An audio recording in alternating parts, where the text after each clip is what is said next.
Eu sou casado há 16 anos, pai de duas filhas maravilhosas. Nunca desrespeitei, maltratei ou humilhei uma mulher na minha vida. Eu jamais faria isso com a esposa do meu próprio pai. Eu sempre fui reconhecido pelo meu equilíbrio, educação, respeito com todo mundo, até com os meus adversários políticos. Em nenhum momento eu ofendi ou tive a intenção de ofender a Michelle. Se eu fiz em algum momento, mais uma vez, eu peço desculpas. Tenho respeito por ela, reconheço o trabalho dela no PL Mulher, que bateu recorde de filiação de mulheres, pelo trabalho dela com surdos, com as pessoas com doenças raras, pelo cuidado com meu pai e por tudo que ela representa, sim, para o Brasil. Toda a nossa família está passando por um momento muito difícil. Eu entendo a angústia da Michelle, vendo meu pai ali todos os dias, sofrendo com uma injustiça gigantesca. Eu também sofro muito, mas eu sigo firme. Eu estou viajando o Brasil inteiro, carregando o manto que meu pai me deu, passando dias longe de casa, da minha esposa, das minhas filhas, sem poder orar com elas, sem poder dar um beijo na cabecinha delas antes de dormir. Estou sofrendo várias ameaças de morte e, mesmo assim, estou aqui focado na missão. Porque eu acredito de verdade que é projeto de Deus para o nosso país. Eu tenho total convicção que todos nós, eu, Michele, você que está me assistindo, a gente tem o mesmo objetivo, que é o melhor para o nosso país e livrar o Brasil das mãos sujas do PT. É natural que, de vez em quando, a gente enxergue caminhos diferentes para chegar no mesmo lugar. Isso acontece nas famílias, nas empresas e também na vida pública. Divergência de estratégia não significa divergência de princípios. A minha família é igual a sua que está me assistindo. A gente também é de carne e osso. A gente erra, acerta, tem divergências, pensa diferente em alguns pontos, concorda em outros, e vida que segue. O importante é que a gente vai superar e vai seguir em frente juntos. Eu estou cumprindo uma missão designada por Jair Messias Bolsonaro. Todas as minhas decisões sempre são tomadas com o respaldo dele. O Brasil precisa se livrar do Lula e do PT. A gente tem que ter o foco nisso. Bom, a reunião na próxima quarta-feira está mantida para tratar justamente das soluções que a gente vai propor para as mulheres de todo o Brasil, que acordam cedo, trabalham, estudam, cuidam dos filhos e das famílias. E de coração aberto, quero reforçar o convite que eu já tinha feito para a Michelle, justamente porque eu acredito que o diálogo, o respeito e a união vão ser sempre o melhor caminho. Então o convite segue de pé e o coração segue aberto, Michelle, porque a gente tem que focar no nosso Brasil, a gente tem que resgatar o nosso país. E sozinho é muito mais difícil. Preciso de todo mundo junto comigo. Posso contar com você? Um abraço para todo mundo. Fique com Deus. Uma reportagem da Folha de São Paulo informou que o escritório de advocacia do senador Flávio Bolsonaro emitiu duas notas fiscais de R$ 500 mil cada, totalizando R$ 1 milhão para a empresa Copenhagen Assessoria e Consultoria. Segundo a reportagem, as duas notas foram canceladas no mesmo dia em que foram emitidas. Flávio Bolsonaro afirmou que as notas canceladas não geraram qualquer pagamento e que a prestação de serviço não foi realizada. Segundo ele, a relação seria legal e privada e não houve recebimento dos valores referentes às notas fiscais canceladas.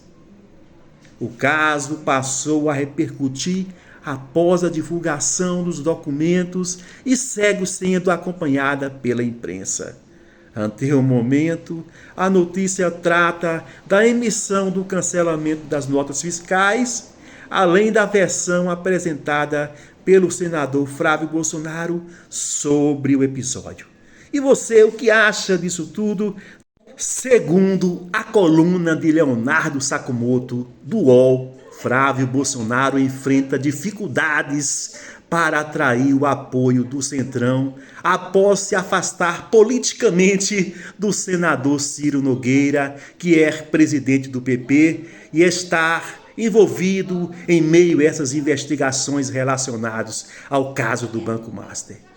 Ele afirma que posteriormente vieram a público mensagens em um áudio em que Flávio pede recursos ao empresário Daniel Vorcaro.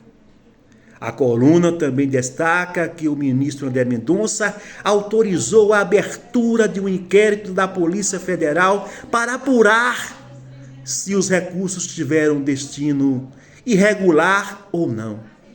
Ainda, segundo Sakamoto, Ciro Nogueira declarou que Flávio deve ser investigado como qualquer outro cidadão e, caso seja inocente, isso deverá ser reconhecido. E, se for culpado, deverá responder pelos seus atos. Na avaliação do colunista, esse episódio teria contribuído para distanciar o PP da pré-candidatura de Flávio Bolsonaro. E você, o que acha dessa notícia? Flávio Bolsonaro diz ser vítima de perseguição, segundo o jornal Diário do Centro do Mundo, DCM. O senador Flávio Bolsonaro, do PL, pré-candidato à presidência da República, afirmou em uma transmissão ao vivo que é alvo de perseguição política e de uma enxurrada de mentiras. Segundo ele, existe uma ação orquestrada para enfraquecer sua candidatura por representar uma ameaça aos interesses de grupos no poder. Flávio comparou sua situação à do ex-presidente Jair Bolsonaro e declarou que acredita na eleição de um Bolsonaro em 2027 e disse que seu pai passará a faixa presidencial para ele. A fala ocorreu após o pedido público de desculpas da Michele Bolsonaro e em meio a questionamentos sobre sua relação com o Banco Master, além de críticas à viagem aos Estados Unidos para tratar das tarifas impostas por Donald Trump, que terminou em resultados concretos, ou seja, Donald Trump cumpriu a sua palavra. E você, o que acha dessa notícia? Segundo o G1, o Brasil foi o país mais prejudicado pela nova política tarifária do presidente dos Estados Unidos, Donald Trump, segundo análise do Financial Times. A tarifa efetiva sobre os produtos brasileiros subiu cerca de 11% para 17,7%, o maior aumento entre os principais parceiros comerciais dos Estados Unidos. Enquanto isso, países europeus como Alemanha, França, Itália e Reino Unido tiveram redução nas tarifas. E por quê? Porque a mudança ocorreu após o governo Donald Trump reformular sua política comercial para evitar novas derrotas na justiça americana. Especialistas afirmam que a estratégia fortalece as medidas dos Estados Unidos, mas aumenta os custos para os exportadores brasileiros, reduzindo a competitividade dos produtos nacionais do mercado americano. E você, o que acha disso tudo? Dê a sua opinião aí nos comentários e seja mais um seguidor. Curta, comenta, compartilhe, salve esse vídeo.